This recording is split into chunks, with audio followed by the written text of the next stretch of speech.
Filipenses 4, del 1 al 9. El gozo y la paz de Dios. Como hemos aprendido en esta carta, Pablo está en la cárcel escribiéndola. No está en un lugar placentero ni pasando un buen tiempo. Está en un confinamiento forzado y viviendo definitivamente algunas situaciones desfavorables que los filipenses tratan de solucionar. Y vamos a ver algunos versículos y el título del estudio de hoy es El gozo y la paz de Dios. Por lo tanto, queridos hermanos míos, a quien amo y extraño mucho, ustedes que son mi alegría y mi corona, manténganse así firmes en el Señor. Aquí vemos la relación cercana que Pablo tenía con la iglesia de Filipos, que es la iglesia en Macedonia. Fue la primera iglesia en Europa fundada por Pablo y había una relación personal que él tenía con muchos de ellos. Mira cuál es su actitud estando lejos. Los amo y extraño mucho. Ustedes son mi alegría y mi corona. Y estos términos son importantes porque nos hace ver cómo era la relación de Pablo con la iglesia y cómo nosotros debemos de tener nuestra propia relación con la iglesia, aún en estos tiempos que estamos viviendo, en esta época del COVID-19, donde estamos lejos de los hermanos. Deben de ser los sentimientos que deben inundar nuestra vida, de amor y también de extrañar mucho a nuestros hermanos, pero también entender que ellos son nuestra alegría y también nuestra corona. Manténganse así, dice, firmes en el Señor. Firmes en el Señor. Este es el deseo de Pablo para la iglesia. Ruego a Evodia y también a Sintique que se pongan de acuerdo en el Señor. Y a ti, mi fiel compañero, te pido que ayudes a estas mujeres que han luchado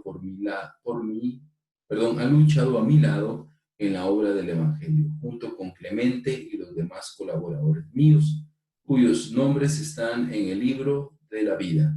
Aquí lo que podemos ver es que, aunque parezca irónico, dentro de la iglesia del Señor también hay dificultades, hay peleas, hay discordias. Pablo vivió una muy fuerte con Bernabé, y aquí vemos a dos hermanas, a Evodia y a Sintique, que están teniendo un distanciamiento, no sabemos los detalles, pero la carta, que era una carta pública, imagínate, utiliza sus nombres, esta carta iba a ser leída públicamente y de pronto iba a traer mucha vergüenza a estas dos mujeres y tal vez esto las iba a ayudar a reflexionar, pero dice, te pido que ayudes a estas mujeres. A Pablo no le es indiferente las discordias entre hermanos. Es algo que debe de ser cada vez menos común en la iglesia y debe de ser tratado y debe de existir ayuda cuando hay situaciones adversas, porque estas situaciones adversas seguramente roban la paz y roban el corazón de amor a Dios. Versículos 4 al 6, versículos importantísimos y centrales en la carta. Alégrense siempre en el Señor, insisto, alégrense. Que su amabilidad sea evidente a todos. El Señor está cerca. No se inquieten por nada, más bien en toda ocasión, con oración y ruego, presenten sus peticiones a Dios y denle gracias. Y la paz de Dios, que sobrepasa todo entendimiento, cuidará sus corazones y sus pensamientos en Cristo Jesús. Alégrense, un mandamiento, es un imperativo, es una orden. Alégrense siempre en el Señor. Nos hace ver la fuente de la alegría, de dónde viene, viene del Señor. Lo vuelve a repetir, insisto, alégrense. Como lo vimos en capítulos anteriores, Pablo varias veces les llama a alegrarse, a tener gozo, a tener ánimo. Luego dice en el versículo 5 que su amabilidad sea evidente a todos. Aquí utiliza esta palabra amabilidad, ser amable, que es o viene de la palabra manso y significa una persona que ha sido sumisa y que es domada. No una persona débil, sino una persona que su fuerza la tiene bajo control. Se traduce como amabilidad en este texto. y es el corazón que debemos de tener para con todos. Debemos de ser amables, debemos de tener amabilidad en nuestro corazón. Mira esta parte acá, el Señor está cerca. Y siempre Pablo recordando la brevedad de la vida, del final, de la venida de nuestro Señor. Versículo 6, no se inquieten por nada. Mira quién lo dice, un hombre que estaba sufriendo. Más bien en toda ocasión y con oración y ruego, presenten sus peticiones a Dios y denle gracias. Aquí vemos una salida a la inquietud que puede también ser desánimo, tristeza, depresión, desaliento, no tener consuelo. Dice, no tengan esos sentimientos, sino en lugar de dejarse llevar por esos sentimientos, dedíquense a orar y a darle gracias a Dios también. Entonces, hay una salida con respecto a la inquietud y al desánimo. Uno es dejarse llevar por él y ser dominado por él, y la otra salida es ponerse a orar.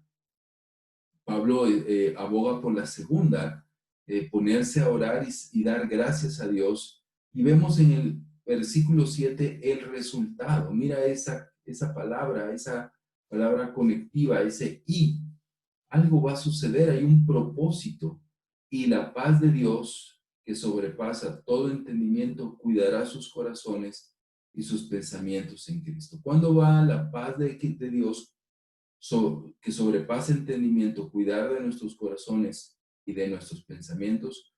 Cuando no nos dejamos dominar por la inquietud, sino decidimos orar, sino decidimos ir a Dios con toda ocasión, con oración, en toda ocasión, con oración y ruego, presentar a Dios nuestras peticiones y también tener oraciones de gratitud a nuestro Dios. La oración trae la paz a nuestros corazones. La oración trae la paz de Dios, no la paz del mundo.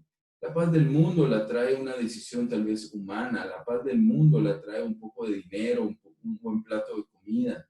La paz del mundo la trae unas vacaciones, una salida a un lugar hermoso, pero la paz de Dios que sobrepasa todo entendimiento solo puede venir de la oración. Y seguramente es la paz que Pablo estaba viviendo y teniendo aún en la cárcel.